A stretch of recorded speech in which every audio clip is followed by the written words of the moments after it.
About 4 years ago, I left my home country of Russia in search of a better life. I didn't like what was going on in my country, where it was heading, and overall I just felt like it's not really safe to stay there anymore. And after moving around a bunch, I'm living now here in Europe, in Portugal. And even though obviously living here in Europe is a lot better than being stuck in a trench somewhere, unfortunately I have to say that being a Russian who's trying to build a life for himself outside of Russia in the West kind of feels like being stuck between a rock and a hard place. Because while my own country, Russia, is either trying to send me into a trench or basically send me to prison, and speaking out against the Russian government can still be dangerous, actually, even in the countries of the West. I've already talked about this on the channel. There's also a very big issue where essentially the West kind of feels like it wants to also stomp us down into the ground, basically, because some of the restrictions that have been applied by the West to Russians who left Russia and who are trying to actively leave and not be part of the Russian regime are getting a little bit too ridiculous. Hey there people, it is I, Roman, your favorite neighborhood Russian, and in today's video, I want to talk about the reality of what it's like to be a Russian who left Russia and who's trying to build a life in the West. Specifically, the financial reality of it. Now, obviously, if you guys have followed what's been happening with Russia in the West, after the start of the Ukraine war, Russia has been hit with a lot of sanctions. Western companies left Russia. Visa and MasterCard, for example, left Russia as well. So now you cannot actually use Russian bank accounts and Russian cards outside of Russia anymore to pay for anything. That's been a thing for like 4 years now. This is pretty much the reason if you're a Russian abroad right now, you have to get a foreign bank account if you want to live your life at all, because otherwise it is basically impossible. Which in turn causes some issues as well, because even if you're a Russian here that has a residency permit of Europe, I have a residency permit of Portugal, for example, right? Most banks here that are private will still not want to work with you because of your citizenship. Like here, for example, right now in Portugal, you can only really use the state bank that's kind of required to open accounts for people residing here, or you have to use these so-called neobanks like Revolut, Wise, PayPal, and so on. You know, there's a lot of them these days, because they actually open an account for you if you have a working European residency and you officially reside in Europe. However, guys, things are changing, slowly but surely, and the cards are getting stacked even more against us, because recently, for example, the European Union has signed like the new 19th pack of sanctions towards Russia that is surely definitely going to destroy Russia this time, guys. And apparently what's happening right now as a result of it is that European banks are going to be even more strict towards Russian clients, even residing in Europe, because what started immediately happening as soon as these sanctions were introduced is that these neobanks like Revolut, for example, started immediately banning accounts of Russian users who do not currently possess a European residency at this particular point in time. The thing is, guys, bureaucracy is slow in these countries, especially here in Portugal, for example. Sometimes it takes 6 months to a year to renew your residency. So if you already had it before, if you want to prolong it, you have to wait for like 6 months to a year. You have to live for 6 months or a year without having any residency on you, without having that card, right? And if before, what Revolut would do is that they would actually restrict your accounts when your residency runs out, and they would essentially ask you to submit the documents when you get them, and they would kind of give you some time to do it, essentially. What they do now is that they just straight up ban your accounts the very second you lose your residency as a Russian citizen, which will happen to every single person living in Europe who's Russian, which will happen to me, which is something that's in my future. This is something that's going to affect me. So basically, there's absolutely zero security when it comes to your finances if you're a Russian citizen trying to reside in Europe. And they're essentially making us have to use shady, money laundering schemes, basically kind of like cryptocurrency or whatever, because we're trying to use these bank accounts. We're trying to do everything legally. We're trying to pay taxes. We're trying to show all the money that we're getting because we have nothing to hide, actually. But apparently that's not good enough or something, and now they're going to be banning everybody's bank account because those are the new, regulations of the EU, and essentially they're just pushing Russians to like actually hide their money and actually do shady shit. People who would have never had to otherwise do any shady shit are now having to do it. And there's really nothing that you can do as a Russian citizen who's living in Europe to try to fix this situation. So this is it. This is the current reality, and I totally once again can tell how destroying financial opportunities for Russians who left Russia helps out to destroy Vladimir Putin. Yes, that makes a lot of sense. He's definitely shaking in his boots right now. Thank you guys for ruining opportunities for Russians who are trying to settle in your societies and are trying to, say goodbye to their godforsaken country. Thank you guys. And the thing is that it actually gets ridiculous at a certain point when you realize how many roadblocks there actually are now. These bureaucratic, nonsensical roadblocks that exist solely for Russian citizens in the European Union, for people who once again are trying to leave Russia behind. I myself personally actually got affected by these sanctions. Now I'm going to tell you the story. Long story short, guys, basically I ran into an issue where I started suffering from success. And I'm right now kind of in a situation where once again I'm suffering because I wanted to be legal and like show everything that I have to the European Union, right? I wanted to be a good upstanding citizen here and pay tax and everything, which I do, by the way, right? I'm still gonna do it either way. But essentially, yes, I got affected by a really interesting roadblock here in Portugal, which is something that exists also in all countries of the European Union right now. Basically, long story short, as part of the sanctions against Russian citizens residing in the EU also, the European Union has imposed a limit to the bank accounts of every single Russian citizen living in Europe. Right now, according to the official rules set by Europe, Russian citizens cannot have more than 100,000 euros on one bank account.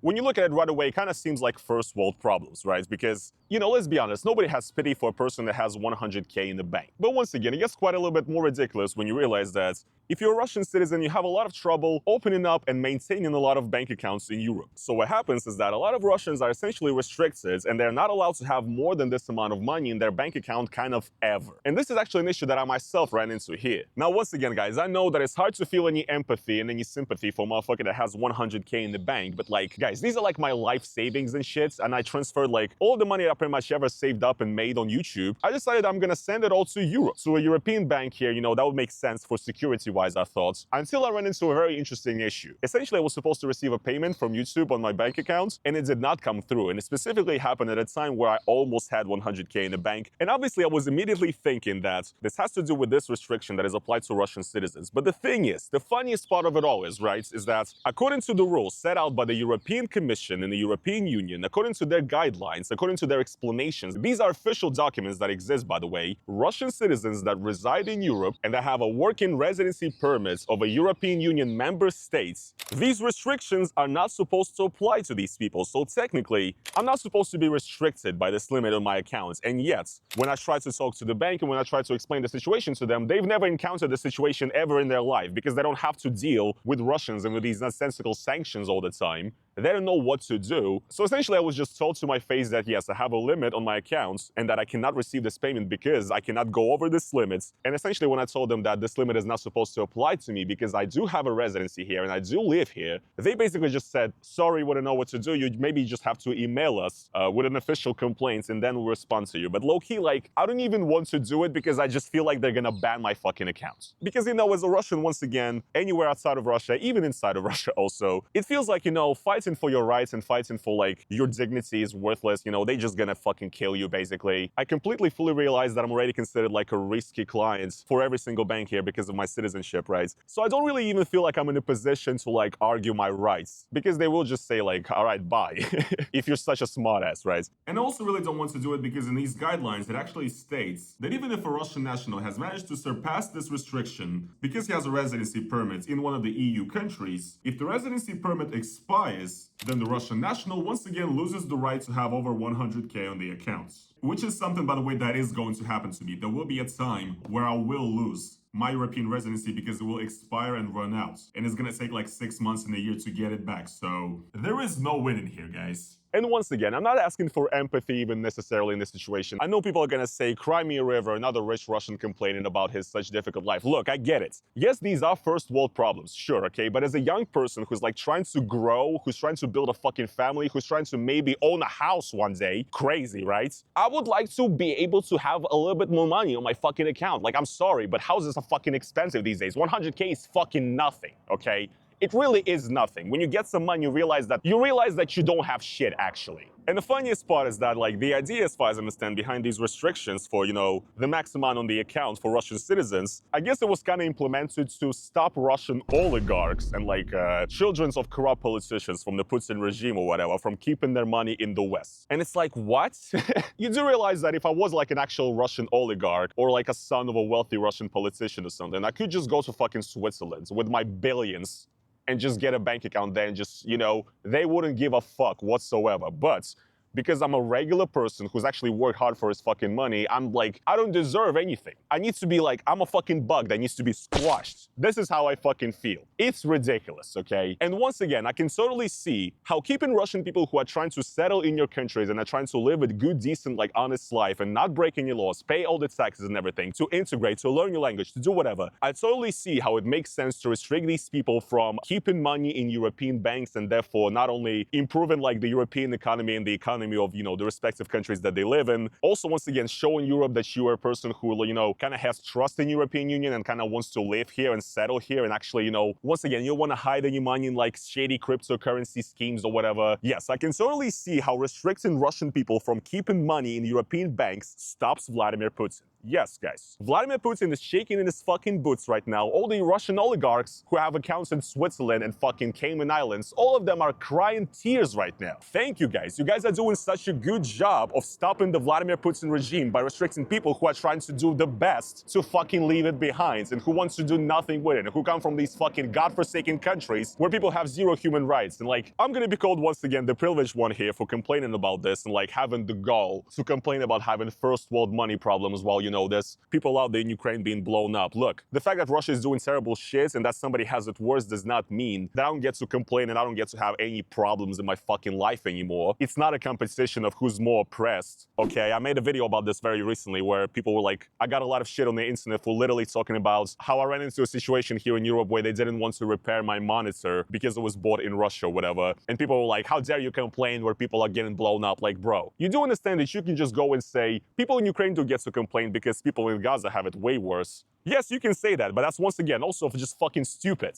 It's the same kind of logic that, you know, that's what a shitty parent says to their child when they're like complaining. They say, there's kids in Africa that are starving right now, so go and complain to them with your first world problems. Like, get out of my face, okay, with that shit. But yeah, like, once again, I do definitely see the points of how this is definitely making Europe stronger and it's definitely creating a massive blow to the Russian economy. Yes, Vladimir Putin is currently shaking, crying, and pissing himself and shitting himself because no fuckers bangers, a Russian YouTuber, cannot have more than a certain amount in the accounts in Europe. A person, by the way, who wants to live in Europe and like is trying everything to settle in Europe. Can we be fucking real for a second? Like, what is happening? And at this point, it honestly just feels like, yes, it feels like being stuck between a rock and a hard place because your own country wants you fucking dead or in jail. And then here in the West, you know, they want to restrict your freedoms and, you know, your opportunities to a ridiculous degree just because of your citizenship, guys. I have done nothing in my life to deserve this shit apart from being born in Russia, okay? This is it. This is the only thing that separates me from any other immigrants, from any other person trying to make a life here. Why do I have to be subject to these restrictions, bro? I don't fucking get it.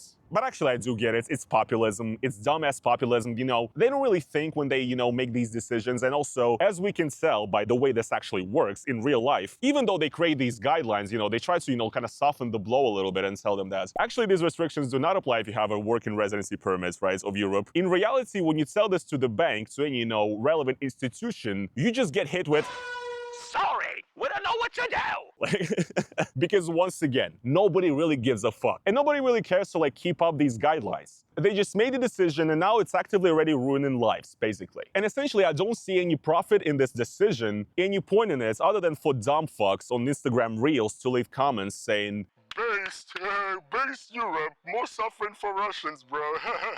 That's it. That's the only fucking point of all of this. For dumb fucks to be happy that somebody else is suffering. This is the whole point. Like, this is, you know, the same shit that I recently saw in Montenegro. Like, this is the same logic to me. In Montenegro, there was a situation where, like, some Turkish tourists had an altercation with somebody in, like, a bar and killed a local. And you know what Montenegro's reaction was? To ban every single Turkish person from fucking Montenegro. They just canceled visa-free travel for Turkish people in Montenegro because some guy did some dumb shit, okay? What the fuck, man? What the fuck is this collective punishment, collective responsibility ass logic? What's the point? I know that I have it a lot easier than a lot of people. I do realize that people like living fucking paycheck to paycheck and shit. But once again, guys, it just gets to a point, okay? It gets to a fucking point where it's like, what are we doing here? What the fuck are we doing here, honestly? And also on top of all of that, another thing that I'm kind of depressed about right now is that Portugal, you know, is about to pass a new immigration law that is essentially going to make a lot of things a lot more harder here. They're going to change the time to get citizenship from 5 to 10 years, which on paper sounds okay, but the way the bureaucracy works here, it never was actually 5 years. It was more like 8 or 9. So now the passport is going to take like 15 years to get here in Portugal with all the bureaucracy and shit. And like, look, this is not even a problem for me. Like, changing it to 10 years, sure, that's cool. Like, I'm down to live in the country and to, you know, comply with all the rules and everything. It's just that I just want like my basic human rights, man. And I just want to like not live in a situation where I'm scared that I'm gonna get my shit banned at any time simply because I'm a citizen of Russia, because I was unlucky to be born in that godforsaken country, okay? I don't give a fuck. Make it fucking 30 years. Just give me my shit, okay? Just give me like my normal fucking life back. That's what I want. But it's never happening, guys, because I'm always going to be a fucking, you know, an untouchable. And I guess this is just my fate, guys. So it's fucking great. Anyways, guys, I guess that is is gonna be pretty much it for today's video. I just wanted to rant a little bit, say something that was on my chest. Let me know what you guys think down in the comments about, what's going on. I would like to hear all of your takes. I would also like to hear the mental gymnastics of people that are gonna be,